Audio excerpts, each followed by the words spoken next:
Hello everyone, welcome to RBL academy. I hope आप सभी स्वस्थ होंगे। आज बात करेंगे एक ऐसे इवेंट के बारे में जिसका सामना हम सभी आज नहीं कल जरूर करेंगे। क्या आपने कभी सोचा है कि भारत में अब चुनाव विकास पर नहीं बल्कि मुफ्त की राजनीति पर लड़े जा रहे हैं? फ्री बिजली, कैश ट्रांसफर, क्या ये वेलफेयर है या सीधे वोट खरीदने का नया तरीका?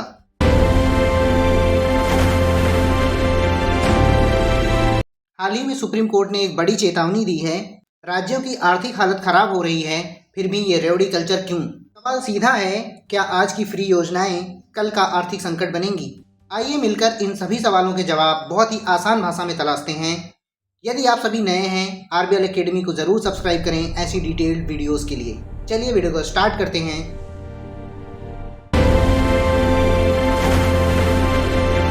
नमस्कार। आज हम एक बहुत ही गंभीर मुद्दे पर बात करने वाले हैं। एक ऐसा मुद्दा जो सिर्फ आज की राजनीति से नहीं बल्कि भारत के पूरे आर्थिक भविष्य से जुड़ा हुआ है। हाल ही में सुप्रीम कोर्ट ने एक बहुत ही कड़ी चेतावनी दी है रेवड़ी कल्चर को लेकर। तो सवाल ये है कि क्या आज की मुफ्त वाली योजनाएं कल का आर्थिक संकट बन सकती हैं?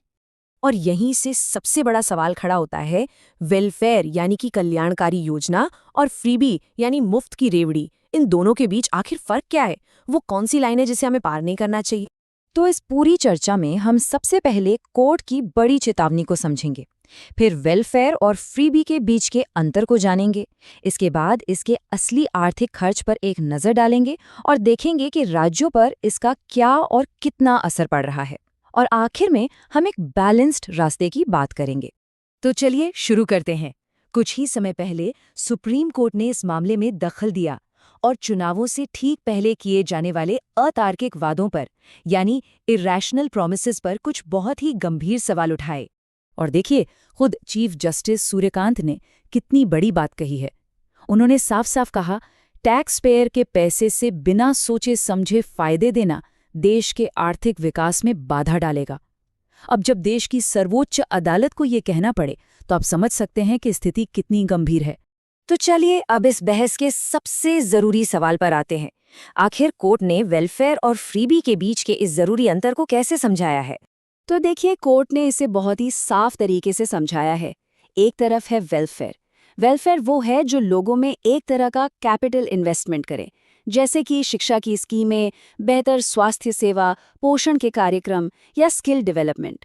मतलब ये लोगों को और सशक्त बनाता है। और दूसरी तरफ है अतार्किक फ्रीबीज, जैसे कि सबके लिए मुफ्त बिजली, बिना किसी टारगेट के सीधे कैश बांटना या फिर मुफ्त के गैजेट्स देना, जो आर्थिक रूप से बिल्कुल भी जिम्मेदाराना नहीं है। चलिए अब जरा आंकड़ों पर नजर डालते हैं और देखते हैं कि ये जो पूरी बहस है ये असल में एक बहुत बड़ी आर्थिक चुनौती में कैसे बदल रही है। ये आंकड़ा देखिए जरा। बिना किसी शर्त के कैश ट्रांसफर, जिसे यूसीटीज कहते हैं, उस पर होने वाला कुल खर्च वित्त वर्ष 2023 से 2026 के बीच 5 गुना बढ़ने का अनुमान है। ये रकम 1.7 लाख करोड़ रुपए तक पहुंच सकती है। आप सोच सकते हैं ये कितनी बड़ी रकम है। और इसका असर राज्यों की तिजोरी पर सीधा पड़ रहा है। राज्यों का जो फिस्कल डेफिसिट है वो जीएसडीपी का 3.3% तक पहुंच गया है। उन पर जो बकाया कर्ज है वो जीडीपी का 29.2% हो चुका है। और सबसे चिंता की बात यह है कि इन सब खर्चों की वजह से कैपिटल एक्सपेंडिचर, मतलब भविष्य के लिए जो निवेश होना चाहिए, वो लगातार घट रहा है। अर्थशास्त्र में इसे क्राउडिंग आउट इफेक्ट कहते हैं। अब इसका मतलब क्या है? सीधा सा मतलब ये है कि शॉर्ट टर्म फायदों पर, जैसे कि सब्सिडी पर, सरकार का खर्च इतना ज्यादा बढ़ गया है कि लॉन्ग टर्म डेवलपमेंट प्रोजेक्ट्स जैसे कि सड़कें, अस्पताल और दूसरे इंफ्रास्ट्रक्चर बनाने के लिए पैसा ही नहीं बच रहा है। और ये जो पूरे देश में हो रहा है, इसका दबाव अब कई राज्यों पर साफ साफ दिखने लगा है। कई राज्य इस वक्त बहुत ज्यादा वित्तीय तनाव में हैं। सबसे बड़ा उदाहरण है पंजाब का। यहाँ कर्ज और जीएसडीपी का जो अनुपात है वो 45% से भी ज्यादा हो गया है, जो कि नेशनल एवरेज से कहीं ज्यादा है। और मुफ्त बिजली जैसी योजनाएं इस बोझ को और भी बढ़ा रही हैं। और सिर्फ पंजाब ही नहीं, दूसरे राज्यों का भी हाल कुछ ऐसा ही है।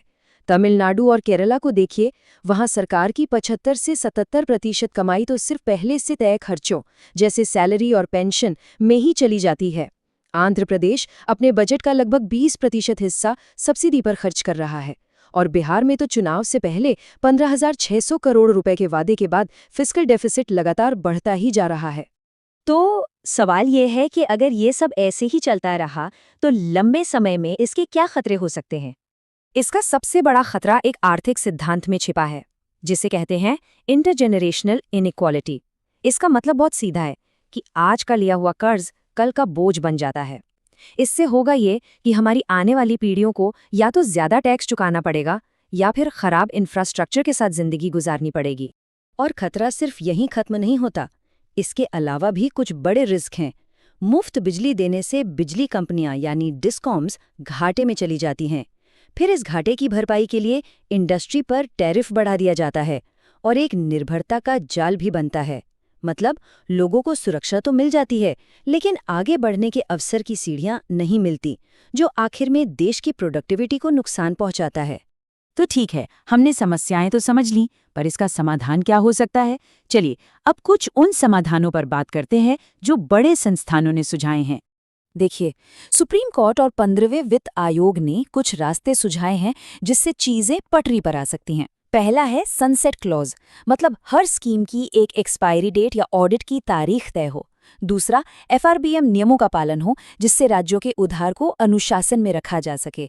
और तीसरा, चुनाव आयोग की गाइडलाइंस, मतलब कि पार्टियां अपने घोषणा पत्र में जो भी वादे करें उन्हें ये बताना होगा कि उसके लिए पैसा कहाँ से आएगा।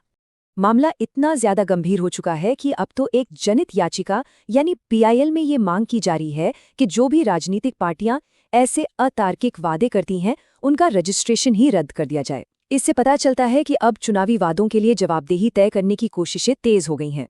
तो आखिर में सवाल वहीं आकर रुकता है, विकास बनाम मुफ्त की रेवड़ी। भारत के भविष्य के लिए इन दोनों में से सही विकल्प क्या है? ये एक ऐसा सवाल है जिस पर हम सबको मिलकर सोचना ही होगा। दोस्तों, मैं उम्मीद करता हूँ इस रेवड़ी कल्चर के बारे में आप सभी को डिटेल में जानकारी मिली होगी। आप सभी क्या सोचते हैं हमें कमेंट सेक्शन में ज़रूर बताइएगा। रेवड़ी कल्चर कहाँ तक प्रासंगिक है भारत के परिप्रेक्ष्य में? यदि आप सभी को वीडियो पसंद आई है तो लाइक करिएगा, चैनल को सब्सक्राइब जरूर करें ऐसी डिटेल वीडियोज़ के लिए। मिलते हैं नेक्स्ट अपडेटेड वीडियो के साथ। वीडियो में बने रहने के लिए आप सभी का बहुत बहुत धन्यवाद।